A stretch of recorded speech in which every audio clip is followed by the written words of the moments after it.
Shalom, selamat pagi saudara-saudara yang Tuhan kasih, baik yang ada di tempat ini maupun yang ada di rumah masing-masing. Mari kita berdoa.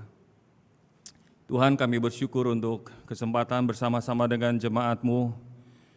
Kami boleh ada di hari perhentian, menenangkan jiwa kami, menengadah ke langit, ke sorga, untuk mengharapkan berkat dan anugerah Tuhan melalui hari peristirahatan, di mana kami boleh bersekutu, beribadah dengan takut dan gentar kepadamu, baik yang ada di ruangan ini maupun yang ada di rumah masing-masing.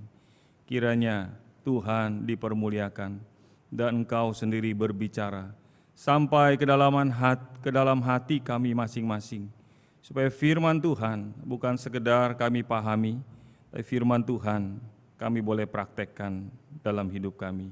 Inilah doa kami ya Tuhan, berfirmanlah, kami siap mendengar.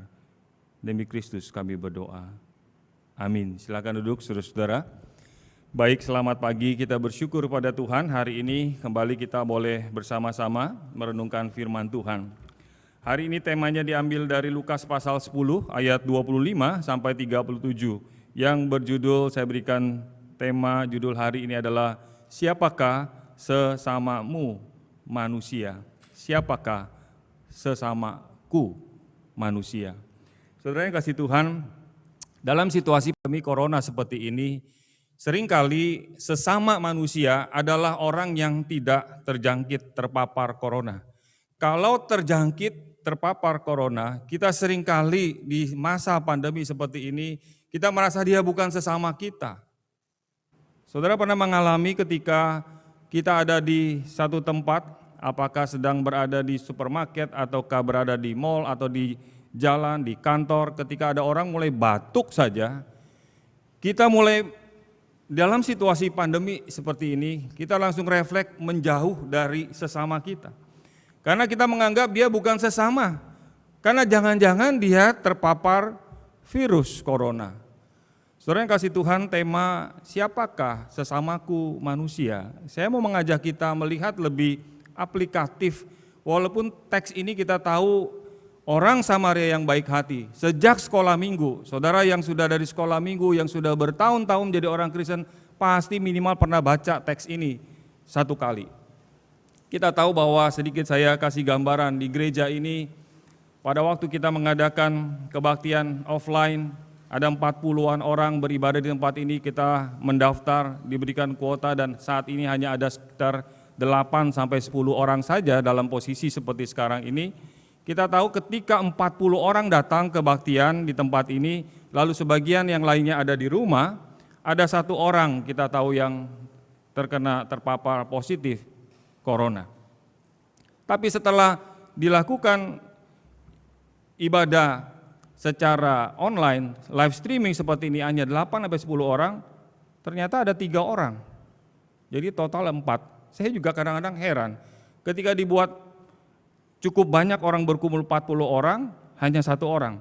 Tapi ketika 8-10 orang, justru ada 3 orang. Jadi ada ketidakpastian ketika kita men-tracing dari mana itu virus corona bisa datang.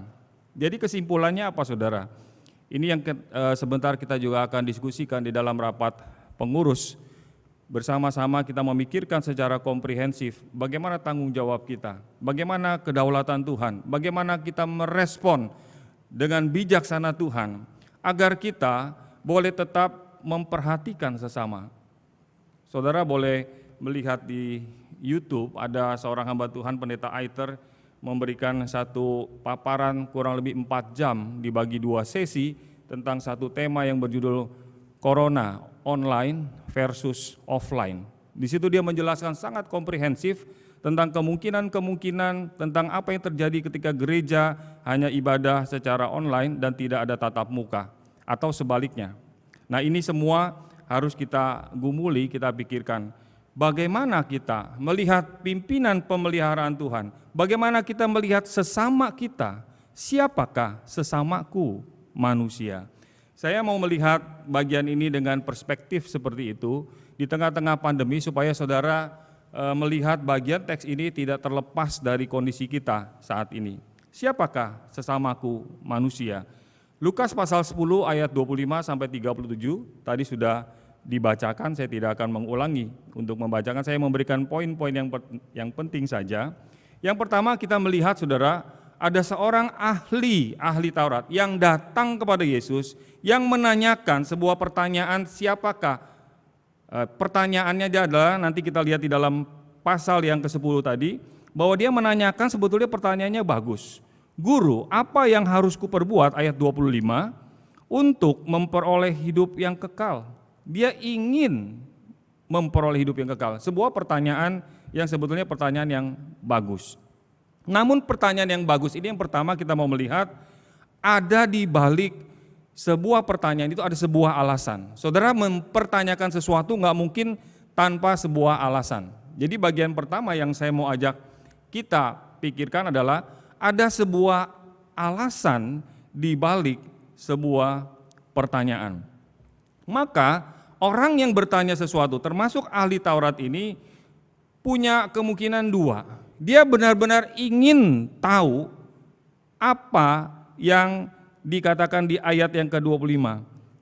Apa yang harus kuperbuat? Ini pertanyaannya. Apa yang harus kuperbuat untuk memperoleh hidup yang kekal? Ini kan sebuah pertanyaan. Berarti dia ingin masuk hidup yang kekal. Apa yang harus aku perbuat? Satu pertanyaan, kemungkinan dia benar-benar ingin tahu.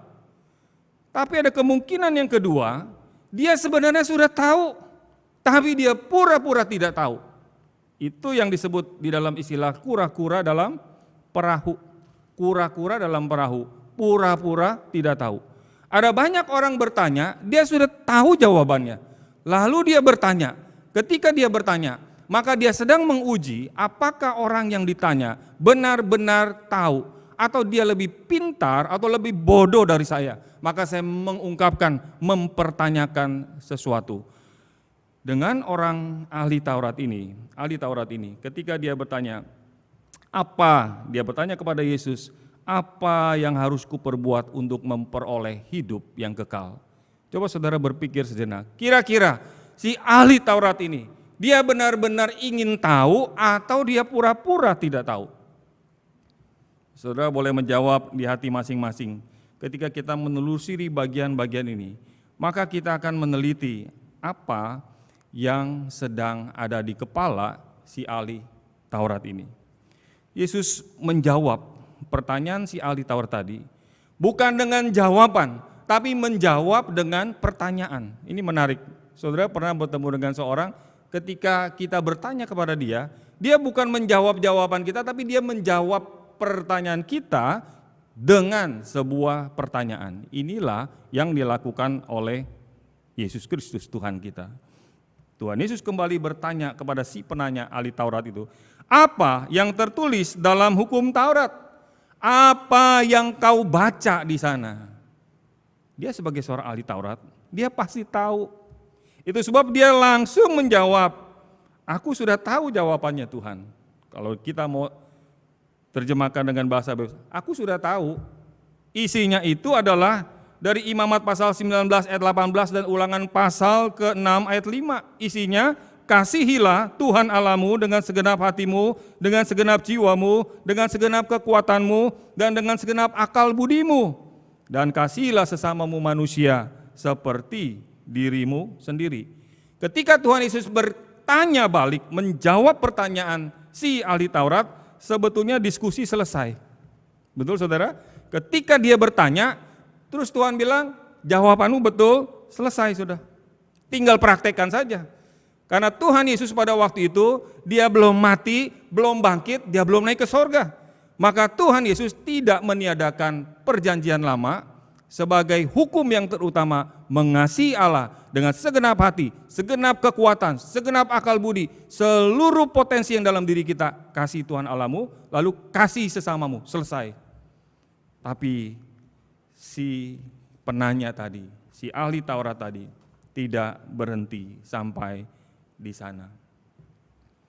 Itu sebabnya kalau kita memperhatikan bagian ini, ketika dia menjawab, kasihilah Tuhan Allahmu ayat 27, dengan segenap jiwamu, dengan segenap kekuatanmu, dengan segenap akal budimu, kasihilah sesamamu, manusia seperti dirimu sendiri. Tuhan Yesus menjawab, perbuatlah demikian, ayat 28.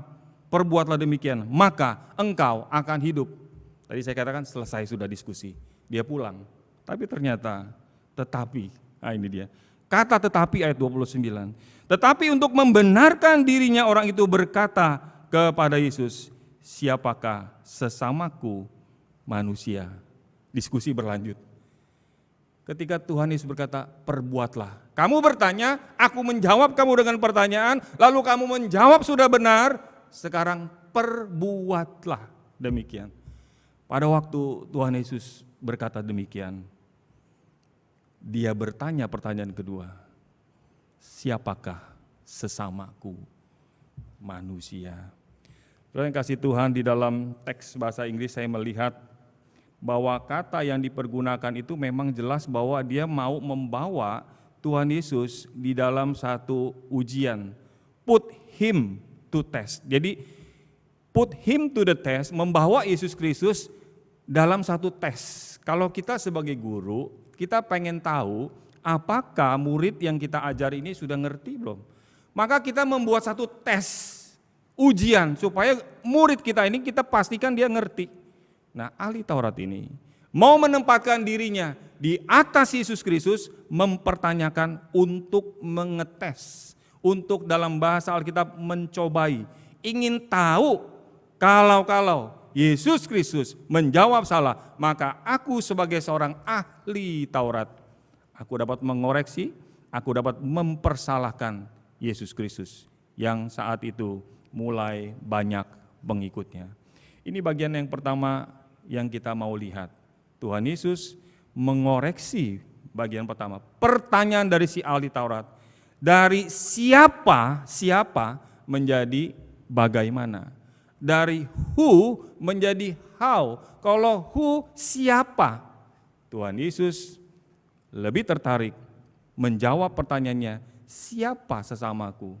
Sekarang Tuhan mengubah, mengoreksi pertanyaannya. Kamu mempertanyakan siapa? Sekarang aku kasih tahu, bukan urusan siapa, tapi bagaimana kamu mengasihi sesamamu manusia. Ini bagian pertama yang kita mau merenungkan dalam hidup kita. Karena bagi orang Yahudi, memang kelompoknya saja, orang-orang Yahudi saja yang dianggap sesama. Nanti kita akan lihat lebih detail bagaimana orang-orang Yahudi punya begitu banyak tradisi terkait dengan orang Samaria. Hal yang pertama yang saya mau saudara dan saya kita renungkan, Tuhan seringkali mengoreksi hati saudara dan hati saya. Ketika kita kelihatannya baik, melalui sebuah pertanyaan, di balik sebuah pertanyaan, ada sebuah alasan yang mau menunjukkan mengapa saudara dan saya mempertanyakan itu.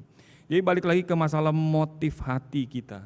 Tuhan melihat sampai kedalaman hati kita. Apapun yang saudara dan saya lakukan, apa yang harus kuperbuat? Bagaimana saya berbuat yang baik bagi Tuhan dan sesama. Coba kita renungkan hari ini. Ketika kita sibuk mencari siapa sesamaku manusia.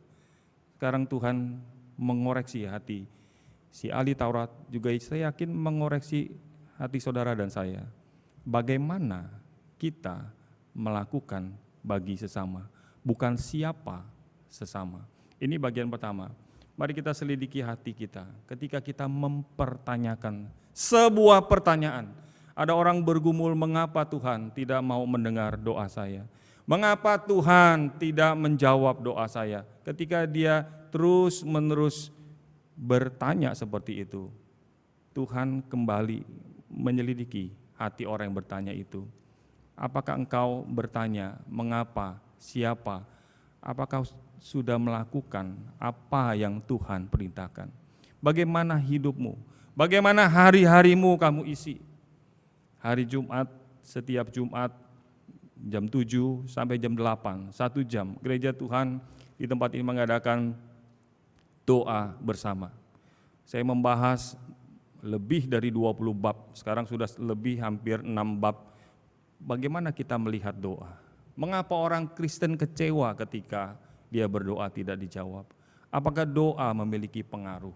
Ketika orang-orang tidak memahami seperti ini, tidak heran banyak orang seperti si ahli Taurat mempertanyakan Tuhan. Kalau bisa mempersalahkan Tuhan, karena Tuhan tidak menjawab doa saya, maka saya tidak mau berdoa lagi. Hati-hati dengan pertanyaan kita di hadapan Tuhan. Kita seringkali menyudutkan Tuhan seperti si ahli Taurat. Kalau saya boleh mendapatkan kesalahan itu, maka saya akan mempersalahkan Tuhan. Dan saya punya alasan mengapa saya tidak berdoa. Saya punya alasan mengapa saya tidak melayani. Saya punya alasan mengapa saya tidak melakukan ini dan itu. Ternyata alasan-alasan di balik pertanyaan saudara dan saya hari ini dikoreksi oleh Tuhan sampai kedalaman hati kita, jauh di dalam pikiran kita. Sebelum kita bertanya, Tuhan sudah tahu apa yang ada dalam hati saudara, dalam hati saya. Mari kita koreksi hati kita.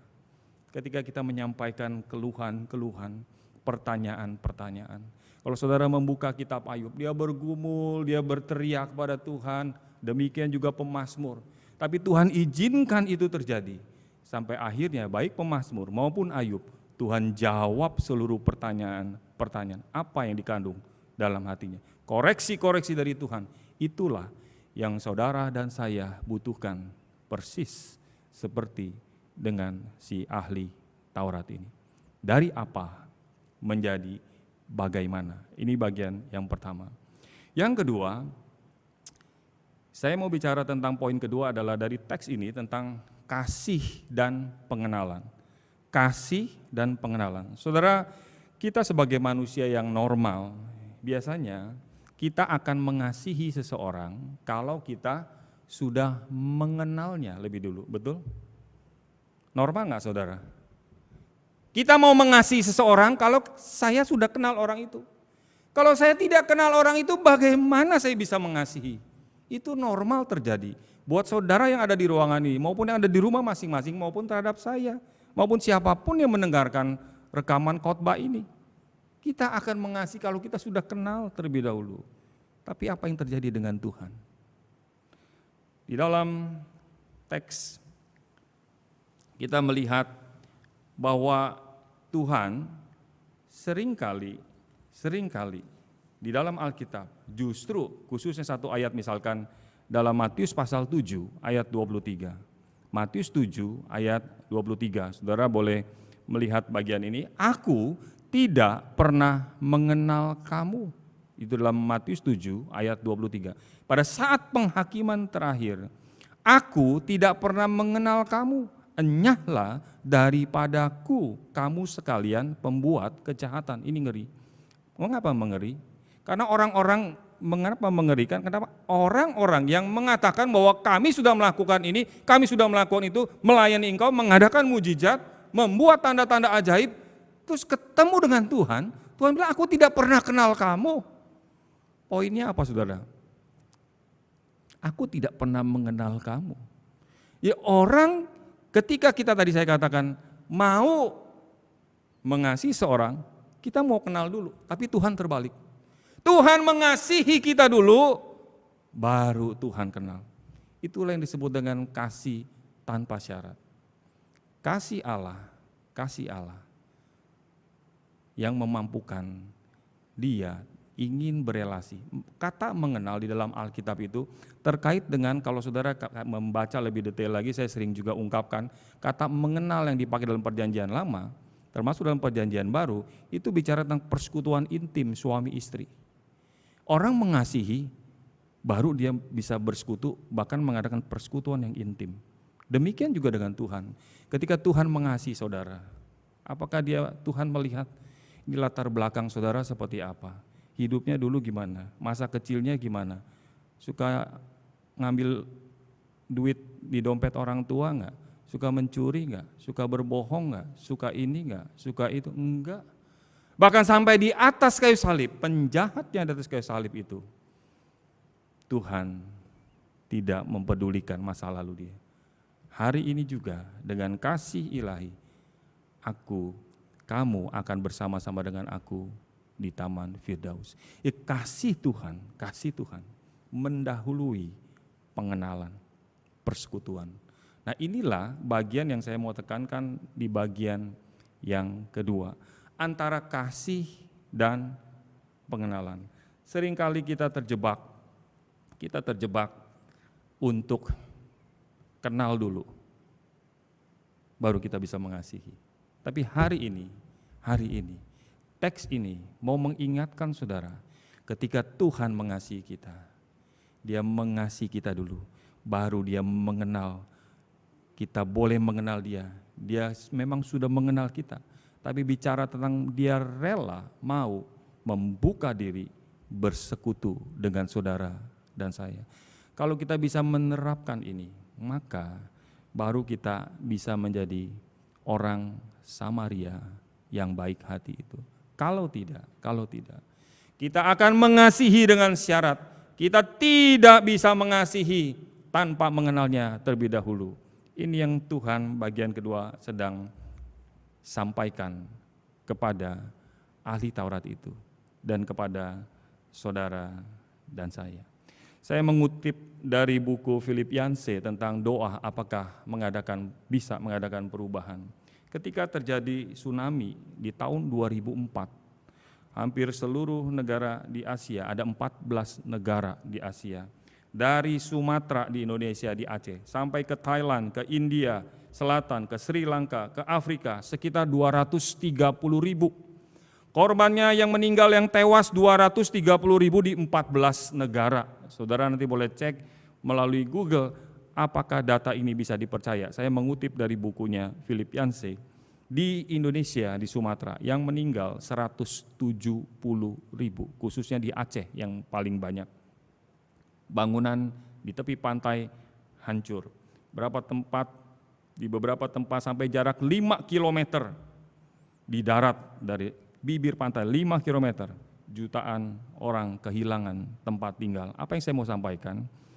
Ketika ada seorang jurnalis komentator mempertanyakan kepada 3 tokoh dari agama Buddha, dari Muslim maupun dari Kristen. Yang pertama, kelompok pertama ditanya, bagaimana kamu menanggapi apa yang terjadi dengan tsunami di tahun 2004 yang kamu boleh sampaikan? Kelompok pertama berkata begini,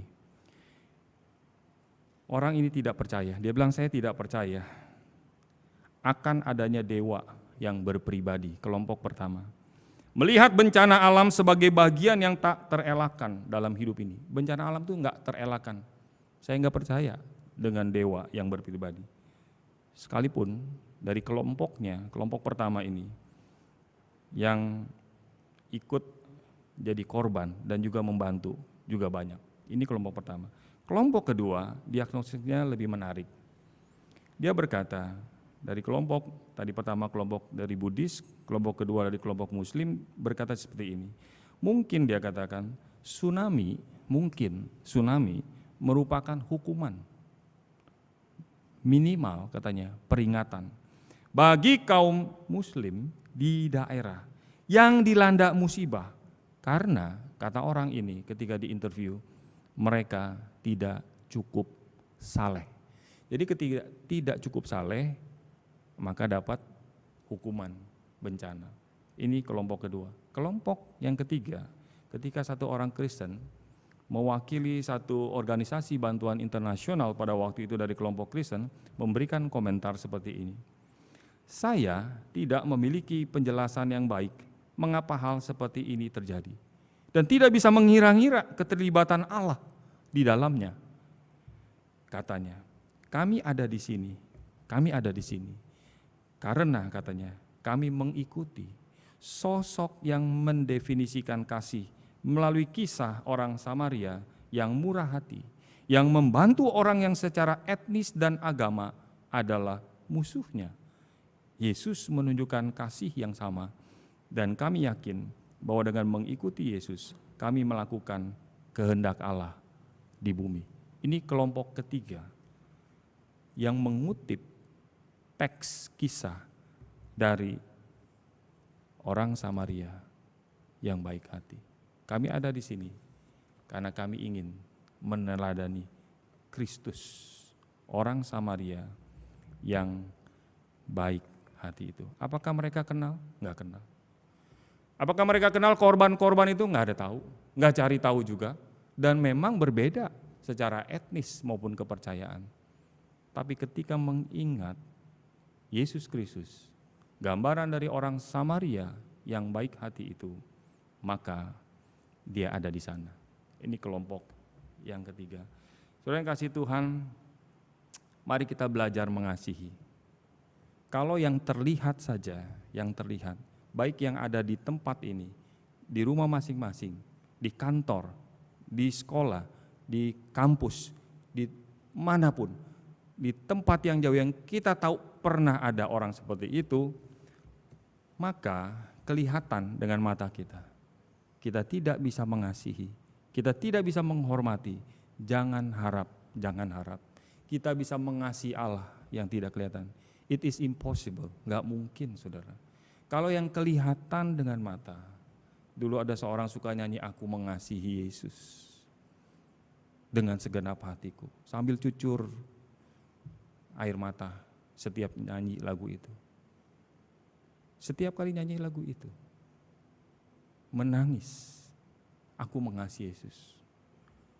Tapi di depan mata, dia tidak pernah berbelas kasihan, tidak pernah memperhatikan orang-orang yang ada di sekitar dia. Jangankan yang jauh di luar pulau, yang ada di dalam rumah, di tetangga, di kantor, sopirkah, pembantukah, orang-orang yang Tuhan tempatkan sebagai orang yang dirampok itu, juga tidak peduli.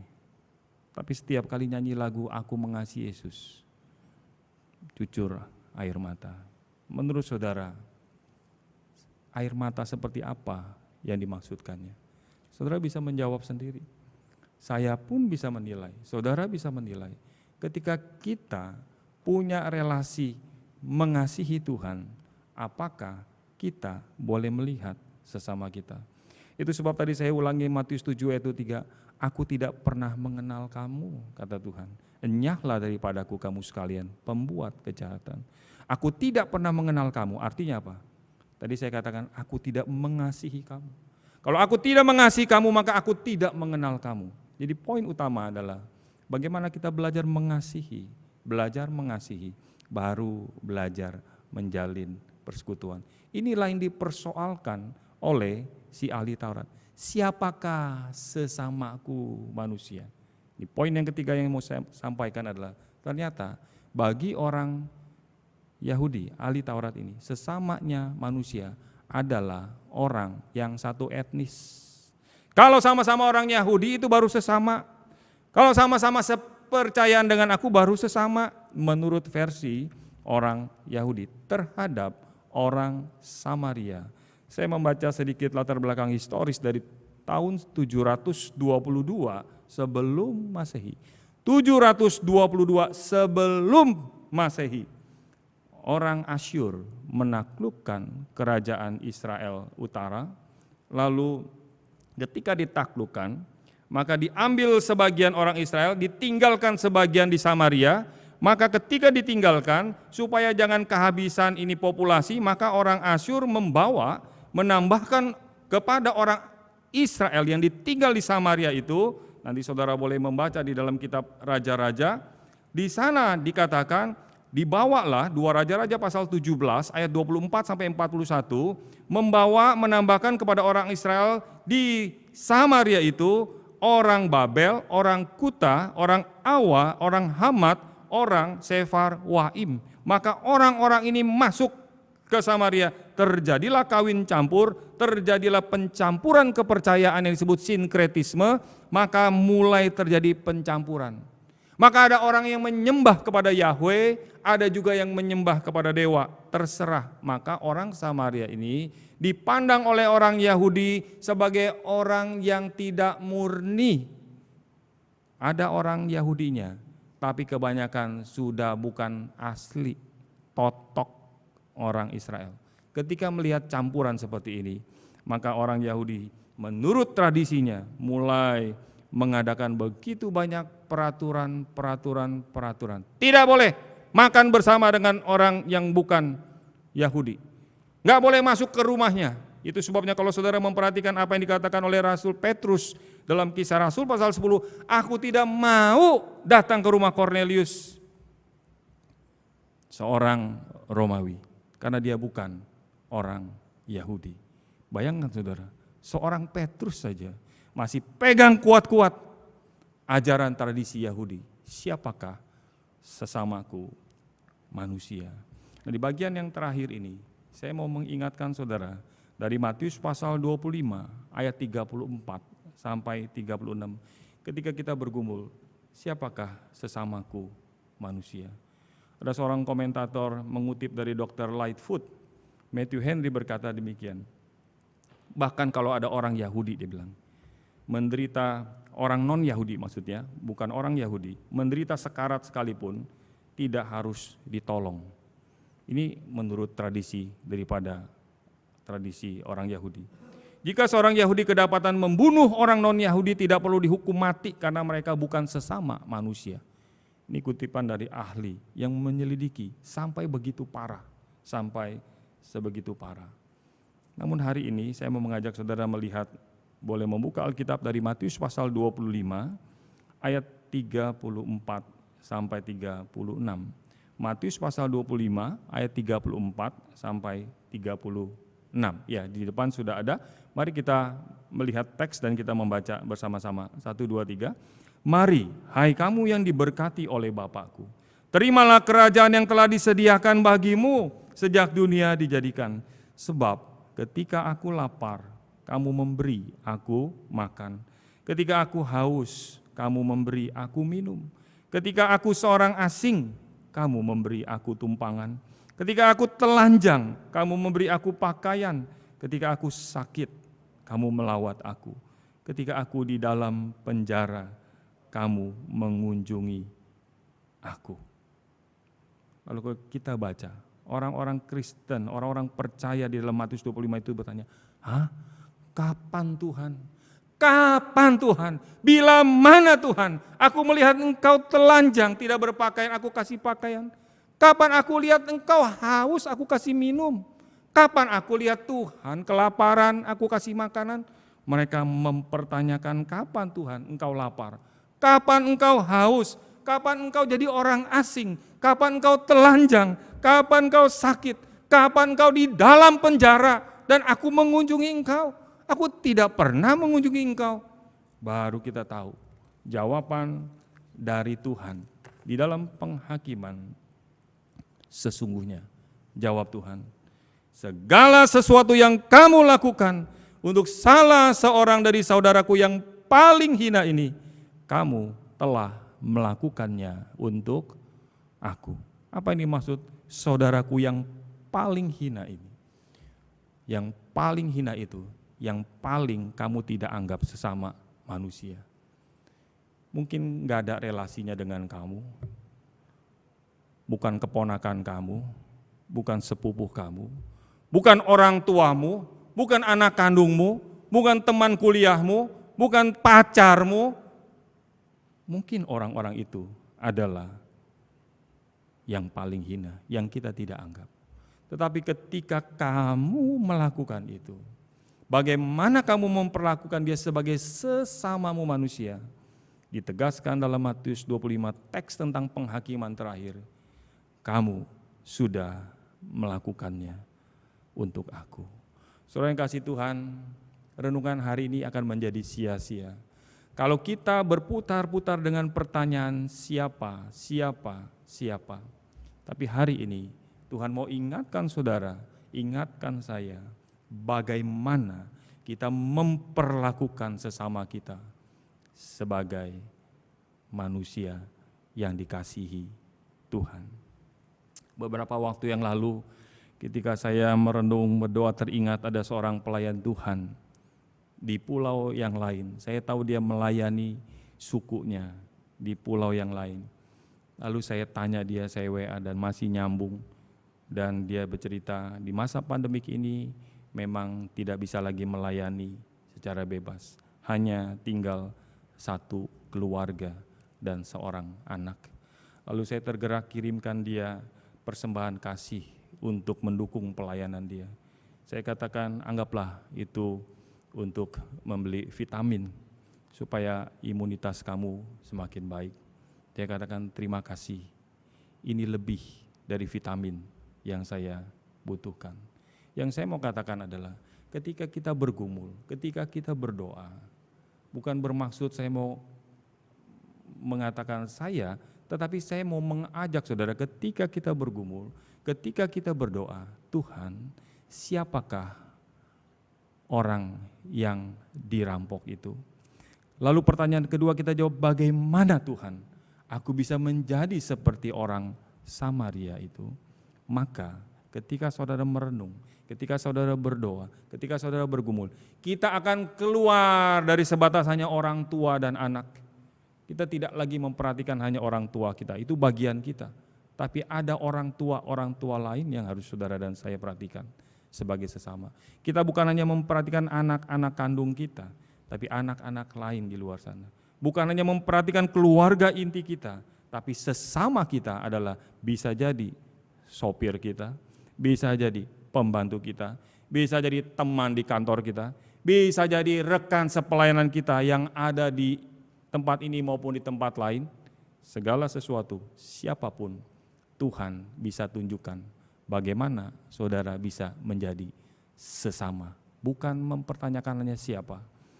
Hari ini firman Tuhan kiranya boleh menghidupkan pemahaman kita.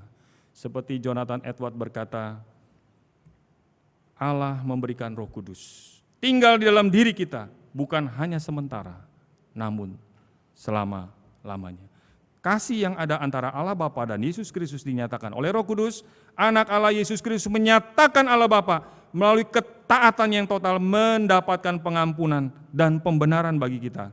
Roh Kudus bukan hanya melahirbarukan kita, tapi dia menyucikan kita terus-menerus karena Allah mengasihi saudara. Ketika Allah mengasihi saudara, mengasihi saya, maka dia mau mengenal. Maka Tuhan mau terus bersekutu. Mari kita menempatkan kasih yang paling depan. Baru kita belajar mengenal. Kalau kita balik, aku mau kenal dulu, baru bisa mengasihi. Maka sulit sekali kita menjadi orang Samaria yang baik hati itu. Bisa jadi kita menjadi imam, bahkan hanya dari kejauhan, di seberang jalan. Karena jalan pada waktu itu dari Yerusalem sampai ke Yeriko kurang lebih berjarak 29 kilometer. Ada begitu banyak perampok di sana, ada begitu banyak penyamun. Turun kurang lebih hampir 1000 meter. Saya mencatat 975 meter. Jadi konturnya seperti ini. Dari Yerusalem ke Yeriko. Berjarak 29 km, menurun 975, tempat di mana perampokan bisa sering terjadi. Bukankah saudara dan saya ditempatkan di dunia yang masih banyak kesulitan dan kesukaran? Kalau orang Samaria itu, dia membalut, dia kasih siram itu anggur untuk membersihkan luka-luka. Lalu dia kasih minyak untuk menghilangkan rasa sakit. Anggur dan minyak. Lalu dia bawa sendiri, dinaikkan di keledainya sendiri. Dan dia berjalan, orang yang sakit itu di dalam, di atas keledai. Maka saudara dan saya, mari kita renungkan baik-baik. Siapakah orang yang sedang dirampok, yang Tuhan sedang berikan, tempatkan di sekitar saudara dan saya untuk kita berbagian di dalamnya. Kiranya Tuhan memberkati firman-Nya. Mari kita bangkit, berdiri. Mari kita merenungkan firman Tuhan. Teks orang Samaria yang baik hati bukan sekedar menjadi bagian yang kita pernah tahu kisah ini. Satu perumpamaan yang Tuhan berikan bukan kepada ahli Taurat itu saja, tapi kepada saudara dan saya. Kita belajar, walaupun yang dirampok itu menurut para ahli adalah orang Yahudi sendiri, namun si ahli Taurat itu pun tidak mau menolong. Tapi orang Samaria yang berbeda suku, kepercayaan, gambaran Yesus Kristus Tuhan kita, mau mengasihi, mau berbagian di dalamnya. Mari kita berdoa. Tuhan, terima kasih buat firman-Mu. Hari ini kami diingatkan, siapakah sesamaku manusia menjadi bagaimanakah aku menempatkan sesamaku manusia. Bagaimana kami melakukan seperti apa yang Tuhan lakukan kepada sesama. Tuhan kiranya terus memimpin hamba-Mu juga jemaat-jemaat-Mu di tempat ini.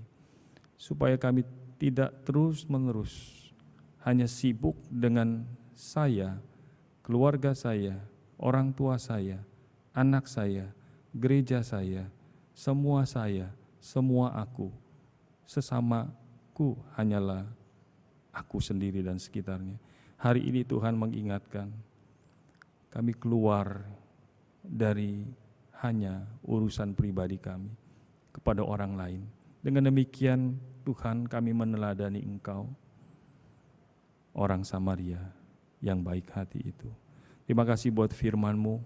Kiranya sepanjang minggu ini Tuhan memampukan kami untuk meneladani Kristus yang telah mengasihi kami, yang mau membuka diri, menyatakan diri bersekutu, mengenal kami lebih dalam lagi. Tuhan, ajari kami firman-Mu. Bukakanlah rahasia-rahasia firman Tuhan, supaya setiap kami, baik yang di tempat ini, maupun di rumah masing-masing, maupun yang mendengarkan khotbah hari ini, demikian juga hamba-Mu menjadi seperti Yesus Kristus, orang Samaria yang baik hati itu. Dengarkanlah doa kami ya Tuhan, dalam nama Tuhan kami Yesus Kristus kami berdoa. Amin.